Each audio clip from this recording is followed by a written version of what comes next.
வணக்கம் நண்பர்களே, நான் உங்கள் அன்பு நண்பன் சரவணன். 2026 எலெக்ஷனில் தமிழக வெற்றி கழகம் பெருவாரியான வாக்குகள் வித்தியாசத்தில் திமுக கழகத்தை வென்று தமிழ்நாட்டை ஆட்சி பண்ணிகிட்டு இருக்காங்க. இப்போ என்னதான் ஒரு சாரர் இதை பற்றி பேசிகிட்டு இருந்தாலும் மார்ட்டின் ஃபேமிலியை பற்றியும் இன்னொரு சாரர் பேசிக்கிட்டு இருக்காங்க. லீமா ரோஸோட ஹஸ்பண்ட், ஆதவ் அர்ஜுனாவோட மாமனார், சார்ல்ஸ் மார்ட்டினோட அப்பா, இந்த 3 எம்எல்ஏக்களும் இந்த ஒரே ஃபேமிலியிலிருந்து தான் வந்திருக்கிறாங்க. யார் இந்த மார்ட்டின்னு பார்க்குறப்ப ரொம்பவே ஆச்சரியமாக இருக்குது இவரோட வளர்ச்சி. இவர் பிறந்தது 1960 அந்தமானில் பிறந்திருக்கார். 1980 வரைக்கும் மியான்மரில் ஒரு கூலி தொழிலாளியை ஒர்க் பண்ணிட்டு இருந்தார்.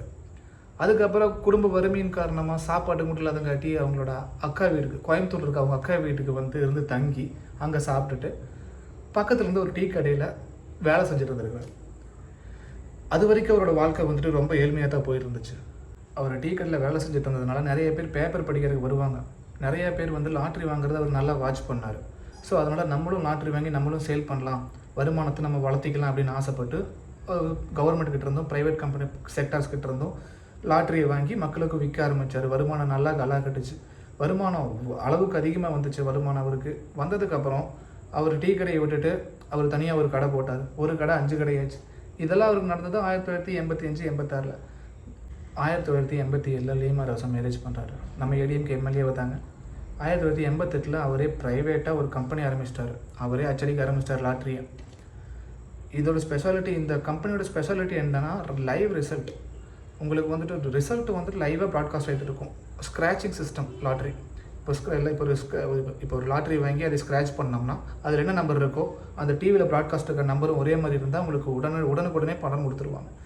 ஸோ இந்த மாதிரி உடனுக்குடனே பணம் கிடைக்கிறதுனால அவரோட பிஸ்னஸ் இன்னும் பெருக ஆரம்பிச்சது. கோடான கோடி 1990 கோடியே சம்பாரிச்சிட்டாரு. இப்போ தான் நம்ம அம்மாவோட என்ட்ரி. ஜெயலலிதாவும் அப்போ தான் ஆட்சிக்கு முதல் முறை வராங்க. ஸோ லாட்ரி பிஸ்னஸ் நல்லா போயிட்டு இருக்கிறதுனால செகண்டரி இன்னொரு பிஸ்னஸ் ஆரம்பிக்கலாம் அப்படின்னு ரியல் எஸ்டேட் பிஸ்னஸ் கோயம்புத்தூரில் நிறைய இடத்துல இடம் வாங்கி போட்டார் 1990களில்.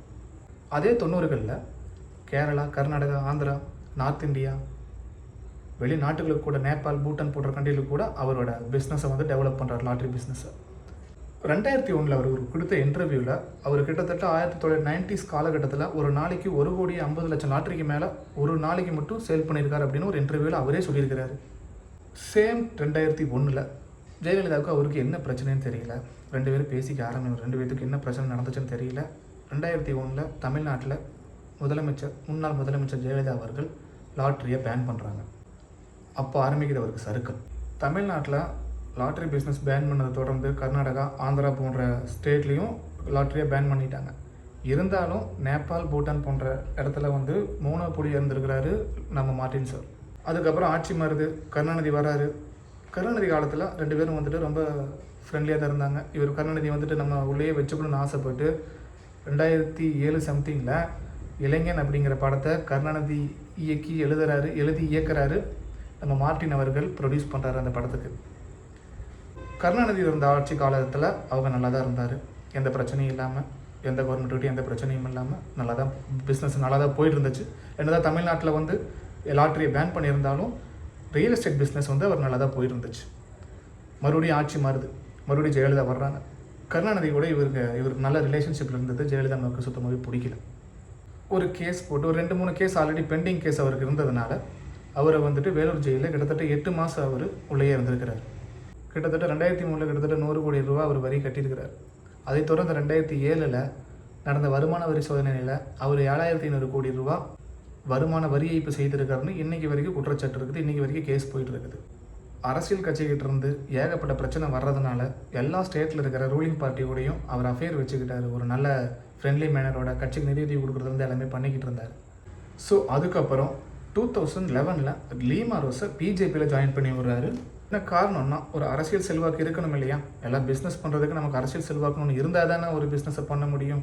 இல்லைனா இந்த வரி ஏய்ப்பு இதெல்லாம் பண்ணுறதுக்கு வேண்டி மறுபடியும் வருமான வரித்துறை செய்த சோதனையில் மறுபடியும் 600 கோடி அவர் வரி ஏய்ப்பு பண்ணது அம்பலமாக இருக்குது. இருந்தாலும் 2024 இந்தியாவோட மிக பெரும் புள்ளியாக மாறி இருக்கிறாரு நம்ம மார்ட்டின் சார் அவர்கள். காரணம் என்னென்னா, 2019 2024 வரைக்கும் நடந்த எலெக்ஷனில் மேக்சிமம் பார்ட்டிஸுக்கு கிட்டத்தட்ட 1,500 கோடி ரூபா நன்கொடையாக வழங்கியிருக்கிறார் நம்ம மார்ட்டின் சார் அவர்கள். அம்பானி, டாட்டா கூட பொதுவாக இந்த அளவுக்கு பணம் கொடுத்தது கிடையாது.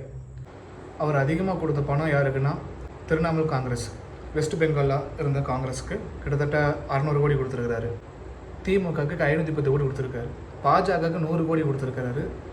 என்ஆர் காங்கிரஸுக்கு வந்துட்டு 150 கோடி கொடுத்துருக்காரு. ரீசெண்டாக அவரோட பையன் சார்லஸ் கொடுத்த இன்டர்வியூவில் அவங்களோட மொத்த வருமானம் வருடத்துக்கு 25,000 கோடி சம்பாதிக்கிறாங்க. ஜிஎஸ்டி மட்டும் வருஷம் 5,000 கோடி கட்டுறதா அவரே இன்ஃபார்ம் பண்ணியிருக்கிறாரு. நன்றி, வணக்கம் நண்பர்களே.